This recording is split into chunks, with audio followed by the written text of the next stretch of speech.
Good afternoon, everybody. Welcome to my channel. My name is Christiana Davidson, and I'm a psychotherapist and a hypnotherapist.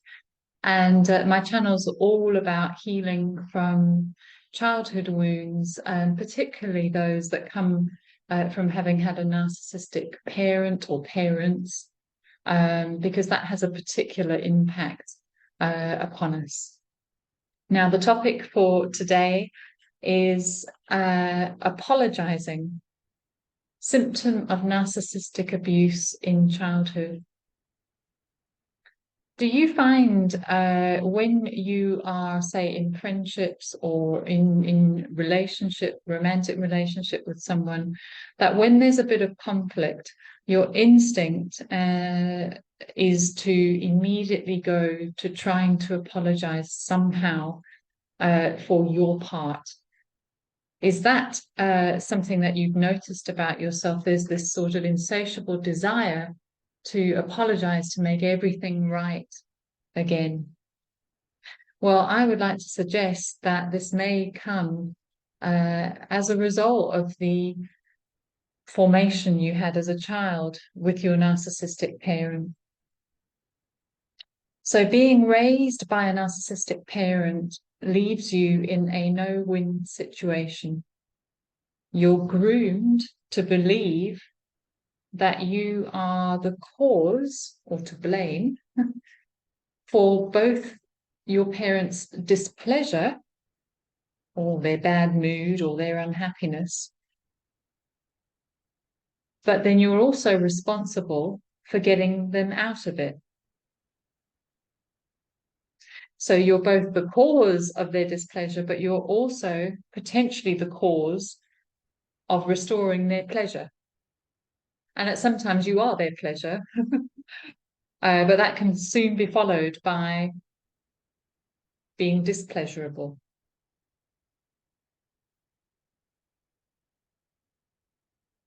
So when you grow up with a narcissistic parent, you're never quite certain of where you are between those two things. One moment you might be pleasing and bringing them happiness, but at the throw of a dice or the drop of a hat, rather, they could switch to being displeased with you for rejecting you, giving you the cold shoulder. And then what happens is, as a child, you go into trauma response, fight, flight, freeze, fawn. But that usually means you go within yourself and you try desperately to find out, why have I caused this displeasure in my parent? And so it kind of instills in you the drive to find the cause in you for their displeasure so that you can return them to their happiness and pleasure with you. So like I was saying, as a child, you were precariously walking a tightrope between the two, between sometimes being their source of a happy mood, or at least adding to it, or being the reason for their displeasure with you, their rejection of you. And this could happen so suddenly, it was often quite shocking. Sometimes you were rejected or were made to feel displeasing without warning, for saying something or doing something that your narcissistic parent made out to be something terrible, something personal and calculated that you'd done just to spite them. But of course you hadn't. That was the last thing you were trying to do or wanted to do as a child. Perhaps you were being a bit assertive, or maybe you were a bit angry at some point with them. And as a result of those moments, you may have been told things like, oh, huh, so this is what you really think, is it? That's what you really feel. Oh, I see. Huh? Or gosh, you're a real dark horse, aren't you? Or you have a real dark side to you, don't you? Just like your father. Or, oh, now we see what you're really like. And those moments were simply terrifying.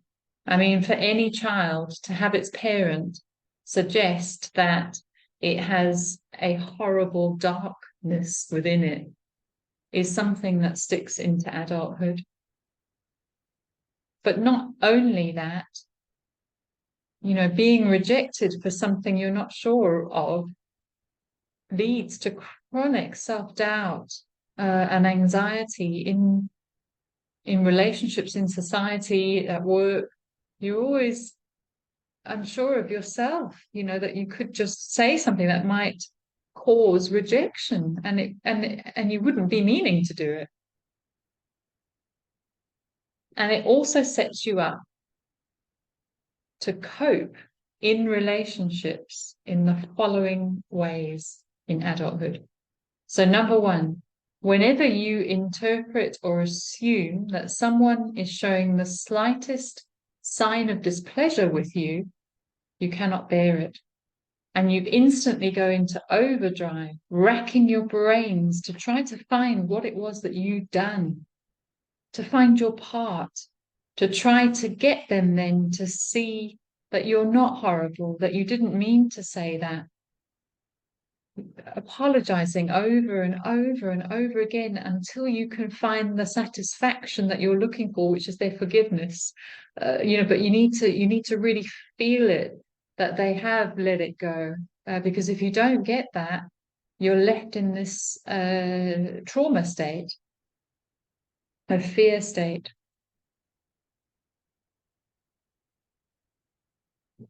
So in this sense, with a narcissistic parent, you are programmed to accept responsibility and to apologize for being the cause of everything that is uncomfortable, not nice, displeasing. And so, in other words, you've linked apologizing with the hope of restoring your own emotional regulation. You've put apologizing with, the answer to emotional dysregulation in relationship.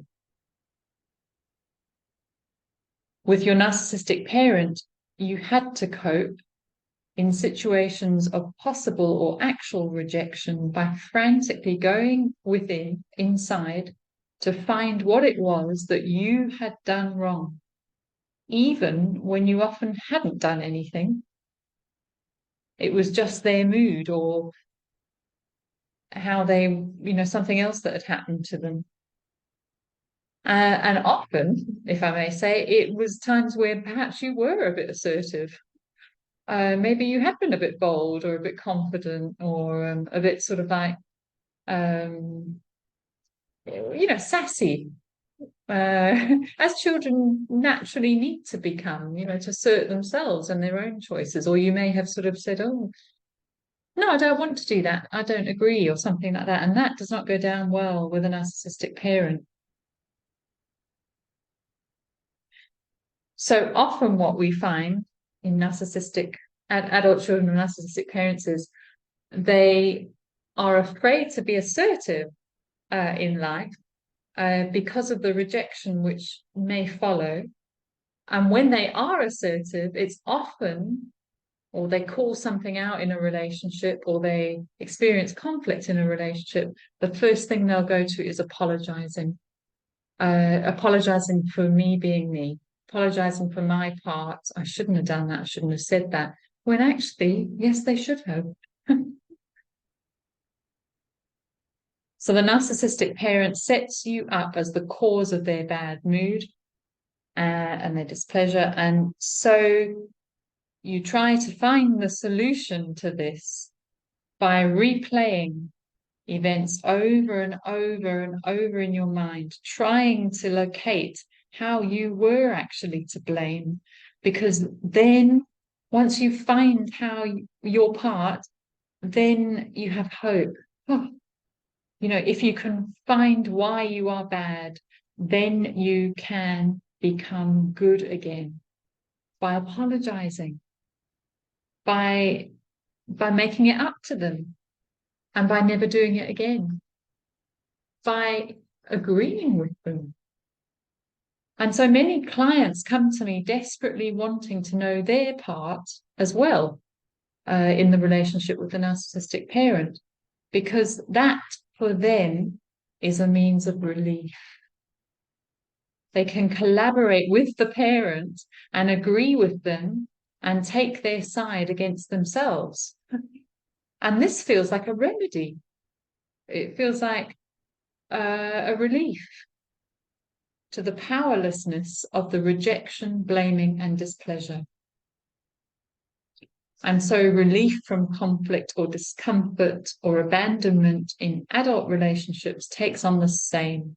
The solution is to apologize for it happening, to find where you are to blame, because that restores your dysregulation. It is the solution. That's what you've come to learn, that apologizing is the solution, and being the cause gives you some sort of power back and the hope of maintaining the relationship. But this ultimately becomes so disempowering in adulthood.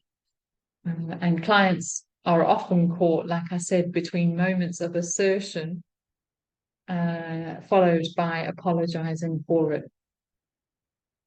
So what can we do here? Well, a couple of suggestions. Part of the growth is to allow conflict and displeasure in another person. So when things do get a bit, what can we say, uncomfortable in relationship, whether that's friendship, work, wherever in relationship, to just allow the ebb and flow of life and of relationships, to stop trying to control it all. And of course, then to stop apologizing instantly, to hold back on your apology. Hold back on it before you can really process it, perhaps talk to a friend about it or a therapist about it, but to really refrain from apologizing if at all possible, and making yourself responsible for how they feel, because you're not. And then if you're a part of my programs, I've created 2 wonderful tools to help you with this. One of them is called the Trigger Relief Sheet, and it's so helpful for being able to understand why a situation has triggered you, and then also to help you find real relief, which is connecting with the inner child and processing it that way, as opposed to just trying to avoid it by apologizing. So I hope that was helpful, everybody. Thank you for being here. Thank you to all my subscribers.